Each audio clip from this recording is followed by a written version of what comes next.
दोस्तों आज की जो हमारी मूवी होने वाली है वो बहुत ही ज़्यादा कंट्रोवर्शियल टॉपिक पर है और ये भी हो सकता है कि आप में से कुछ लोगों को ये मूवी पसंद भी न आए। इस मूवी में डार्क लव स्टोरी को बताया गया है और ये भी बताया गया है कि कोई अपने प्यार के लिए कहाँ तक जा सकता है।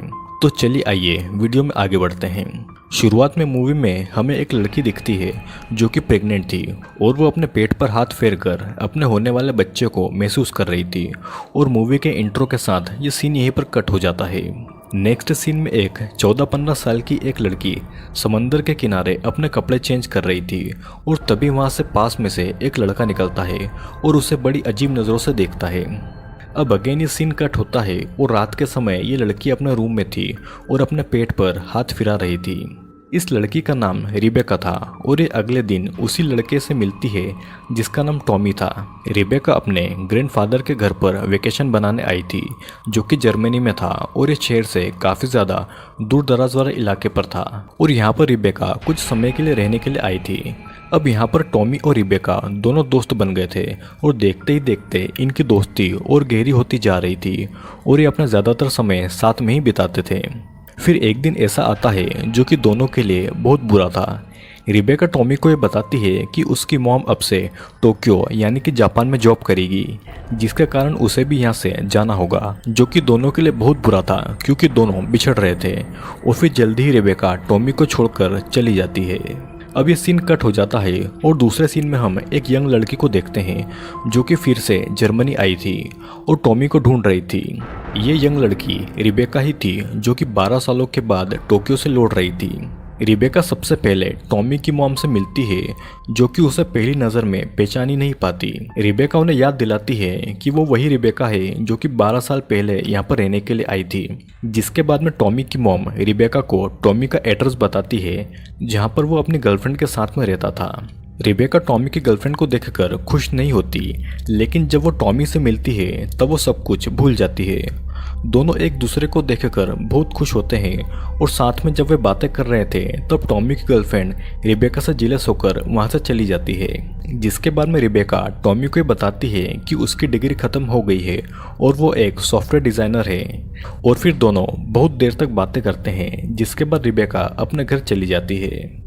रिबेका के वापस आने और टॉमी के मिलने से दोनों बहुत खुश थे और पहले की ही तरह टाइम स्पेंड करने लगे थे।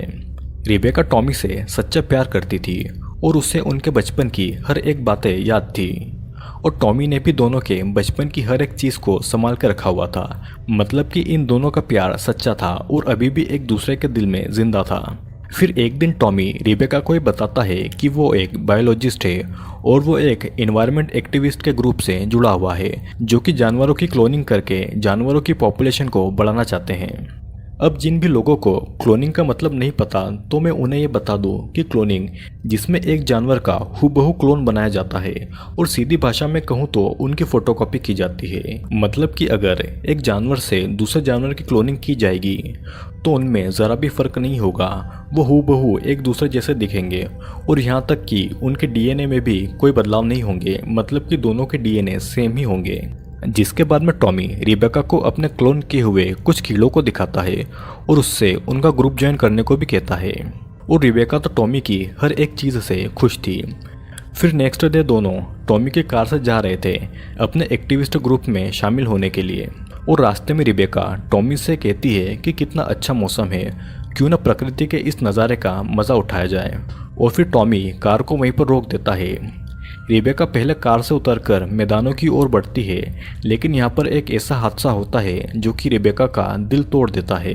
टॉमी का कार से उतरते समय एक्सीडेंट हो गया था और वो ऑन द स्पॉट ही मर चुका था, जिससे कि रिबेका पूरी तरह से टूट जाती है। वो टॉमी का संभाला हुआ गिफ्ट देखती है जिसमें टॉमी ने बचपन में ही लिखा था कि वो हमेशा रिबेका का वेट करेगा। रिबेका पूरी तरह से टूट चुकी थी और वो सुसाइड करने की भी कोशिश तो करती है लेकिन ऐसा नहीं कर पाती। फिर नेक्स्ट सीन में रिबेका टॉमी की कब्र पर फूल चढ़ाने आई हुई थी।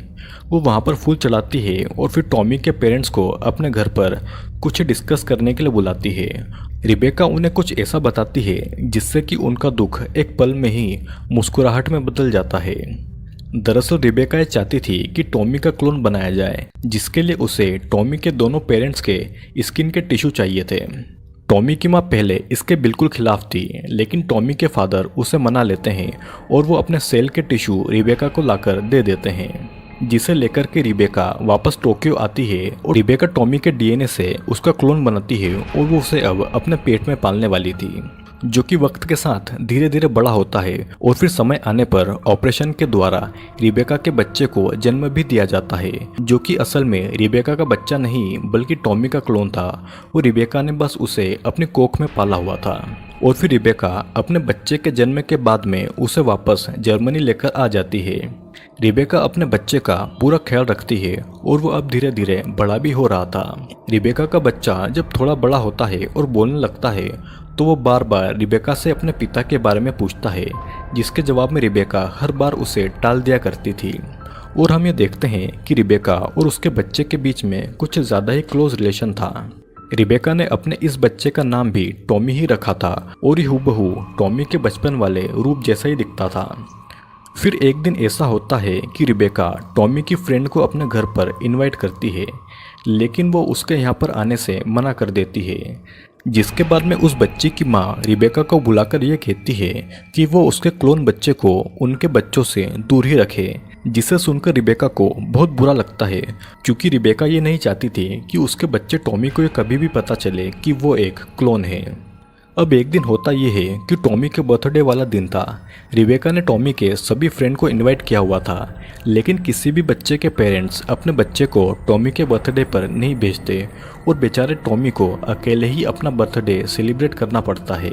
इस इंसिडेंट के बाद में रिबेका ये जान गई थी कि वो ज़्यादा दिन तक यहाँ पर रही तो आसपास के लोगों से टॉमी को पता चल जाएगा कि वो कौन है और उसका जन्म कैसे हुआ है, और फिर इसीलिए ही रिबेका अपने घर को और दूर दराज के इलाके में बनवाती है जहाँ पर कोई भी टॉमी को उसके पिता की असलियत के बारे में न बताए।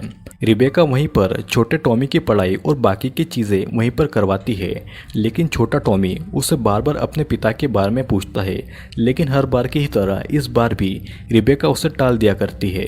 फिर समय बीतता जाता है और जब टॉमी पूरी तरह से बड़ा होता है तो वो बिल्कुल बड़े वाले टॉमी के ही जैसा दिखता था, और हम ये देखते हैं कि रिबेका और छोटे टॉमी का रिश्ता कुछ और ही था।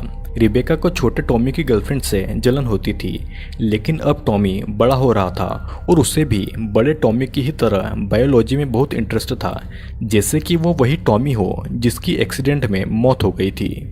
फिर एक दिन छोटा टॉमी अपनी गर्लफ्रेंड मोनिका से अपनी मॉम को मिलवाने के लिए लाता है, जिसे देखकर रिबेका खुश नहीं होती और उसे टॉमी के प्रति इनसिक्योरिटी होने लगती है। और हमें देखते हैं कि रिबेका खुद ही टॉमी के करीब आने की कोशिश में थी, और धीरे धीरे होता यह है कि टॉमी को भी रिबेका की तरफ यानी अपनी माँ की तरफ अट्रैक्शन हो रहा था। ऐसे ही कुछ दिन बीतते हैं और एक दिन असली टॉमी की माँ रिबेका के घर पर पहुंचती है, जो कि और ज़्यादा बूढ़ी हो गई थी, और वो जब क्लोन वाले टॉमी को देखती है तो उसे देखकर दंग रह जाती है, क्योंकि वो हूबहू उसके असली बेटे टॉमी जैसा दिखाई दे रहा था। छोटा टॉमी ये समझ नहीं पाता कि ये औरत कौन है जो कि उसे ऐसे देख रही है, और असली टॉमी की माँ भी चुपचाप वहाँ से चली जाती है। जिसके बाद में टॉमी रिबेका से उसके बारे में पूछता है कि वो औरत कौन थी, लेकिन रिबेका उससे कुछ नहीं कहती। समय अब ऐसे ही बीतता जाता है और अब धीरे धीरे टॉमी के बिहेवियर में भी चेंज होने लगा था। वो अजीब अजीब हरकतें करता था, जिससे कि उसकी गर्लफ्रेंड भी उससे डरने लगी थी, और फिर एक दिन मोनिका टॉमी को छोड़कर वहाँ से चली जाती है। फिर हम ये देखते हैं कि रिबेका टॉमी के डीएनए को बार बार टेस्ट किया करती थी कि छोटे टॉमी के डीएनए में कितना चेंज आया, और वो बार बार उसे असली वाले टॉमी के डीएनए से मैच किया करती थी, और वो आज से नहीं बल्कि छोटे टॉमी के बचपन से ही ऐसा करती आ रही थी। टॉमी बार बार रिबेका से अपने पिता के बारे में पूछता है, लेकिन इस बार रिबेका छोटे टॉमी को टालती नहीं है, बल्कि वो उसे असली टॉमी और उसके बचपन की बातें याद दिलाती है, जिससे कि टॉमी परेशान हो जाता है और समझ नहीं पाता कि रिबेका उससे क्या कहना चाहती है। और फिर रिबेका छोटे टॉमी को असली टॉमी का लैपटॉप देती है, जिसमें असली टॉमी के बचपन के फोटोज थे। वो बिल्कुल उसकी तरह दिखाई देता था। छोटा टॉमी बायोलॉजी में पहले ही बहुत अच्छा था और वो तुरंत समझ जाता है कि वो एक क्लोन है, टॉमी का क्लोन। जिसके बाद में छोटा टॉमी रिबेका पर गुस्सा करता है और रिबेका उससे कहती है कि वो वापस आ चुका है, उसका असली टॉमी वापस आ गया है। रिबेका और टॉमी धीरे धीरे क्लोज आते हैं और दोनों एक दूसरे को किस भी करते हैं और फिर दोनों इतने ज़्यादा क्लोज आ जाते हैं कि दोनों के बीच में इंटरकोर्स होता है और फिजिकल रिलेशनशिप भी बन जाता है और फिर दोनों कुछ समय साथ में बिताते हैं। अब नेक्स्ट सीन में हम देखते हैं कि टॉमी ने अपना सारा सामान पैक कर लिया था और वो घर को छोड़कर जा रहा था और वो जाते जाते रिबेका को मॉम नहीं बोलता और वो थैंक यू रिबेका बोलकर वहाँ से चला जाता है। और जो औरत मूवी की स्टार्टिंग में प्रेग्नेंट थी वो रिबेका ही थी, लेकिन उसके पेट में कोई क्लोन नहीं बल्कि असली बच्चा था, टॉमी का बच्चा। और ये मूवी यहीं पर एंड हो जाती है। दोस्तों मूवी में ये बताया गया है कि रिबेका टॉमी से वादा करके जाती है कि वो ज़रूर आएगी और टॉमी भी उसका इंतज़ार 12 सालों तक करता है, लेकिन उनकी किस्मत में मिलना नहीं लिखा था। टॉमी एक्सीडेंट पे मर जाता है और फिर रिबेका टॉमी के डीएनए की कॉपी बनाकर उसके क्लोन को जन्म देती है, जो कि ना तो टॉमी का बेटा होता है और ना ही रिबेका का। वो बस एक क्लोन होता है जिसे रिबेका ने अपने बच्चे की तरह पाला था, लेकिन बड़े होने पर वो उसे सब कुछ बता देती है कि वो असली टॉमी का क्लोन है जो उससे बेइंतहा प्यार करता था। मूवी के एंड में दोनों इंटीमेट होते हैं और क्लोन टॉमी रिबेका को असली बच्चा देकर वहाँ से चला जाता है। दोस्तों हाँ, मैं ये मानता हूँ कि मूवी का कॉन्सेप्ट थोड़ा ठीक नहीं है, लेकिन इसमें बुराइयों के साथ साथ कुछ अच्छाइयाँ भी है, जैसे कि रिबेका और टॉमी दोनों का प्यार इतना गहरा होता है कि ये 12 साल तक एक दूसरे का इंतज़ार करते हैं। और आजकल तो जितने मौसम उतनी मोहब्बतें।